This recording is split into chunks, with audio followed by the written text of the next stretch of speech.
নমস্কাৰ সকলোকে হাজিও লৈ আহিছোঁ টেষ্টি এটা ৰেচিপি। এয়া মই ভোল গুচাই আছোঁ। ভোলৰ লগত আৰু এটা বস্তু মিশ্ৰণ কৰিম। আপোনালোকে চাব, বৰ বিশেষ দীঘলীয়া ভিডিঅ' নহয়, নিশ্চয় ভাল পাব।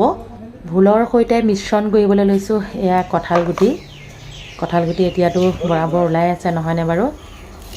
ভোল চব্জি বনোৱাৰ আগতে অকণমান বেছি নহয়, আধা কিলোমান এয়া কুন্দুলি ফালি ফ্ৰাই কৰি লৈছোঁ।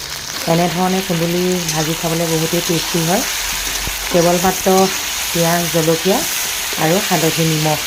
আগতে মই বহুতবাৰ শ্বেয়াৰ কৰিছোঁ বাৰু, আজিও থাপতে বোলো অকণমান শ্বেয়াৰ কৰি দিওঁ একেলগতে। ফালি এনেধৰণে অকণমান তেল বেছিকৈ দিব লাগে আৰু একেখিনি তেলতে এতিয়া অকণমান পাঁচফোৰণ দি দিলোঁ। লগে লগে এতিয়া মই ভোলখিনি ভাজি ল'ম। ভোলৰ লগত কঁঠালগুটি আৰু এটা বস্তু আছে, আপোনালোকে শেষলৈকে চাই থাকিলেহে ধৰিব পাৰিব যে কি বস্তু মই মিশ্ৰণ কৰিছোঁ। চাই থাকক তেনেহ'লে।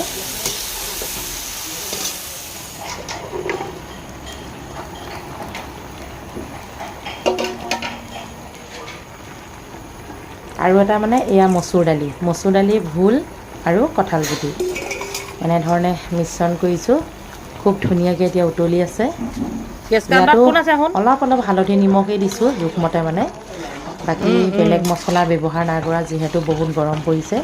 সেয়েহে এতিয়া দুপৰীয়া সময়, সুন্দৰকৈ ল'ৰাটো, মই, ছোৱালীজনী একেলগে বহিছোঁ ভাত খাবলৈ। সকলোখিনি যোগাৰ কৰি ল'লোঁ। আটাইকে মোৰ চেনেলৰ তৰফৰ পৰা মৰম যাচিলোঁ। সকলোৱে ভালে থাকক। দুপৰীয়া সম্ভাষণ জনালোঁ। আজিলৈ আহিছোঁ, আকৌ লগ পাম। Bye bye.